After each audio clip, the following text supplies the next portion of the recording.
사망이 없다는 거죠. 그래서 이기는 자는 이것을 상속으로 받을 것이다.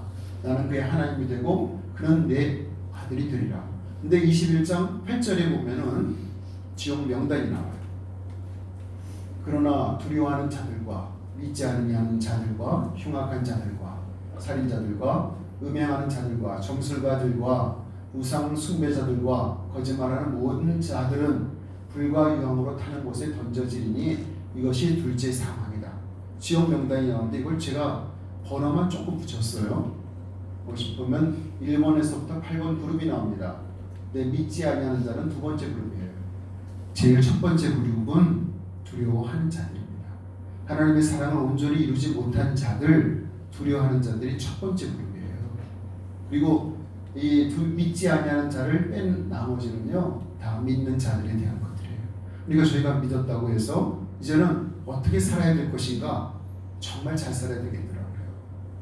그래서 이것이 둘째 사망이다를 얘기합니다. 살인자에 대한 것들 얘기를 좀 해볼까 하는데요. 예수님은요, 나는 율법이나 선지자의 말을 폐하러 온 줄로 생각하지 말라.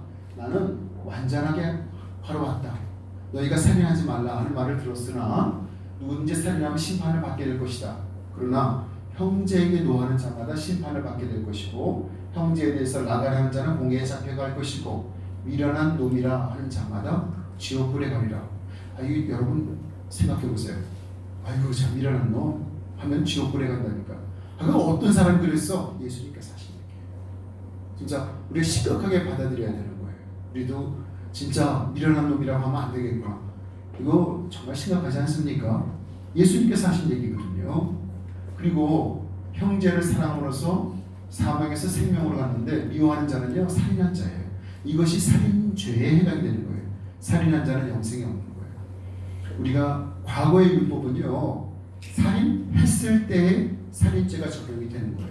근데 예수님은요, 살인하기 이전에 아예 최초의 단계, 미워하는 단계에서부터 죄라고 얘기를 하시는 거예요. 그러니까 율법을 그냥 없애버린 게 아니라 더 완전하게 하신 거예요. 그럼 완전하게 만드신 예수님의 율법을 따르는 게 우리가 해야 될 일이에요. 우리는 예수님께서도 피하지 않았던 율법을 우리는 피하는 일이 있어서는 안 되는 거죠. 우리는 같이 예수님께서 완성하신 그 율법을 쫓아가야 되는 게 우리가 예수님을 주님으로 모시는 자의 당연히 해야 할 일 아니겠습니까? 그래서 이렇게 이제 하나님을 사랑하지 못하는 자들은 두려워하는 자들이 될 것이고요.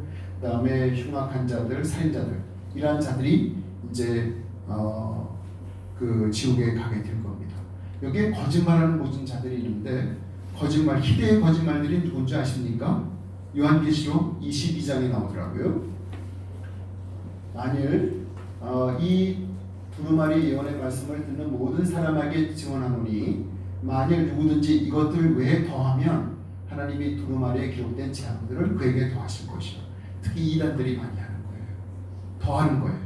없는 얘기 더 끄집어서 더 붙이고 하는 것들, 이거는 진짜 희대의 거짓말하는 자들이에요. 또 한 가지는요, 만일 누구든지 두루마리 예언의 말씀에서 제하여 버리면 하나님이 이 두루마리에 기록된 생명나무와 및 거룩한 성의 참여함을 제하여 버리시리라. 생명나무는 영생을 가리키고요, 거룩한 성은 천국을 가리킵니다. 그래서 천국과 영생에 참여하는 것들이 없게 될 것이라고 얘기해요. 그래서 우리 하나님 말씀을 있는 그대로 받아들이는 거죠.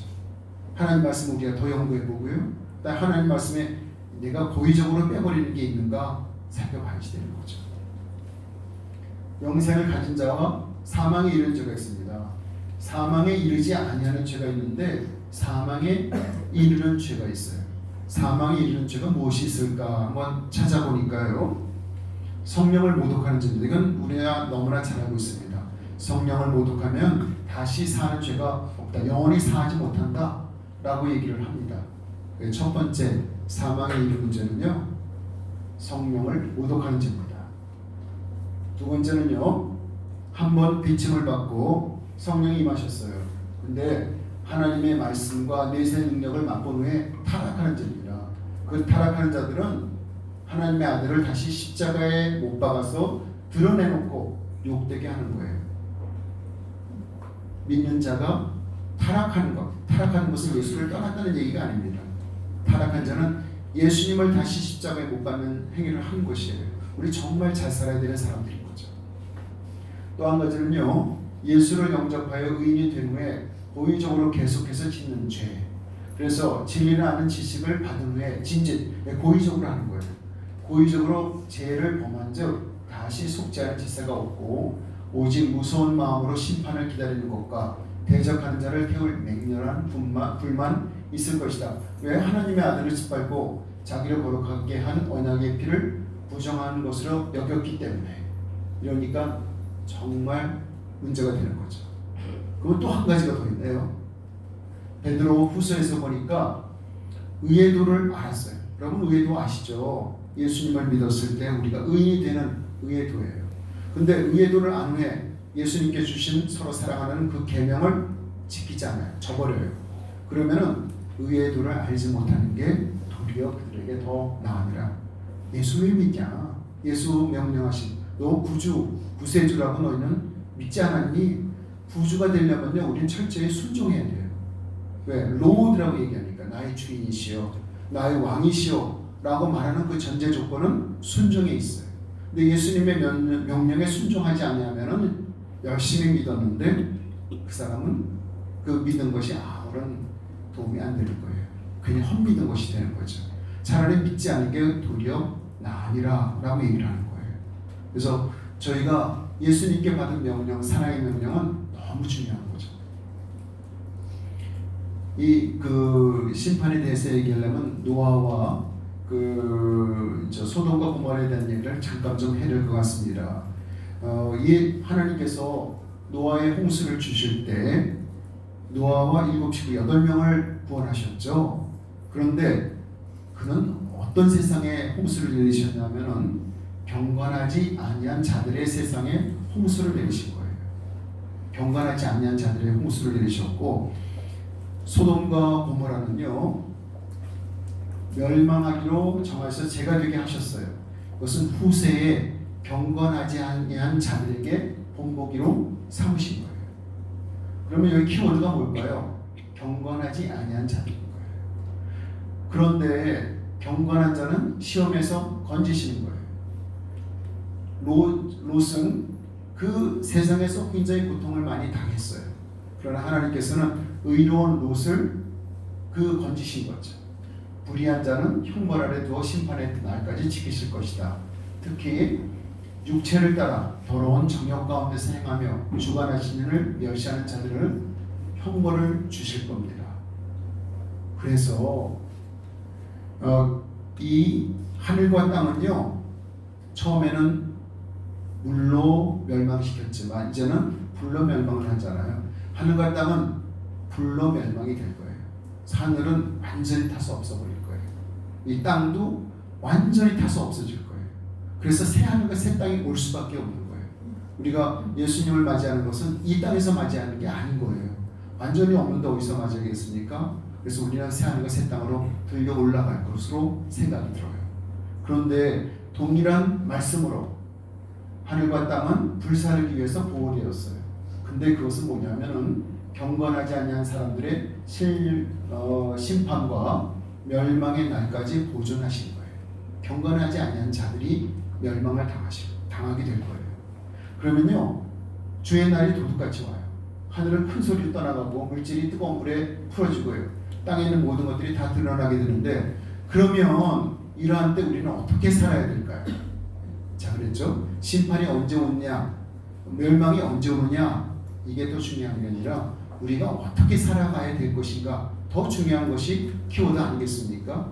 그것은요 너희가 어떠한 사람이 되어야 마땅하냐 거룩한 행실과 경건함으로 하나님의 날이 임하기를 바라보고 간절히 사모해라. 그날에는 하늘이 불에 타서 풀어지고 물질이 뜨거운 물에 녹아질 것이다. 우리는요 거룩한 행실 경건함으로 살아야 되는 거죠. 근데 이 거룩한 그러니까 크리스찬의 삶에 대한 문제가 있는데 요한일서는요 크리스찬의 삶에 대한 문제를 얘기하는 거예요. 이스라엘 결혼을 보면요 신랑이 와요. 신랑이 시부집에 와서 그 포도주도 따라줘요. 포도주도 주고 정표를 줘요. 이거 뭐 다 좀 생각하시오. 예수님께서 우리에게 정표를 주신 정표가 뭔지 아세요? 성령이었어요. 성령이 나를 생각나게 할 것이다. 정표를 주셨어요. 그리고 그 신랑은 신부집에 머무는 게 아니에요. 신랑은 살 집을 만들기 위해서 자기 집으로 돌아가요. 예수님은요, 돌아가시면서 우리의 처소를 만들기 위해서 돌아가신 거예요. 그러면은 그 다음에 신부가 해야 할 일이 있어요. 신부가 해야 할 일은 예복을 준비하는 거예요. 세마포를 준비하는 거예요. 그래서 그 세마포를 만드는 것은 신부가 해야 될 일이에요. 신부가 이제 돼서 신랑 집에서 이제 결혼하게 되는데 신랑이 올 거예요. 신부를 데리러. 그러면은 그 신부는 이제 신랑의 아내가 되는 거예요. 우리는 그리스도의 신부잖아요. 근데 신부가 우리가 아내로 바뀌어지게 될 거예요. 우리는 세마포를 만드는 일들을 해야 되는 거예요. 여러분 세마포 준비하고 있나요? 이거 남자분들은 아무도 거기에 관심을 안 가지고 있는데 사실 우리는 다 그리스도의 신부니까 세마포를 준비해야 되는 거예요. 근데 세마포는 무엇일까요? 성경에서 뭐라고 얘기할까요? 내가 신부 곧 어린 양의 아내를 내게 보이라. 우리는요 신부가 아내로 바뀌는 거예요. 그래서 우리가 즐거워하고 크게 기뻐하여 그에게 영광을 돌리세. 어린 양의 혼인 기약이 이르렀고 그의 아내가 자신을 준비하였으므로 이 세마포예요. 그에게 빛나고 깨끗한 세마포 옷을 입도록 허락하셨으니 이 세마포 옷은 성도들의 옳은 행실이로다 하더라. 그래서 거룩한 행실과 경건한 삶이 그것이 옳은 행실인 거예요. 이거는 너무 중요한 거 아니겠어요?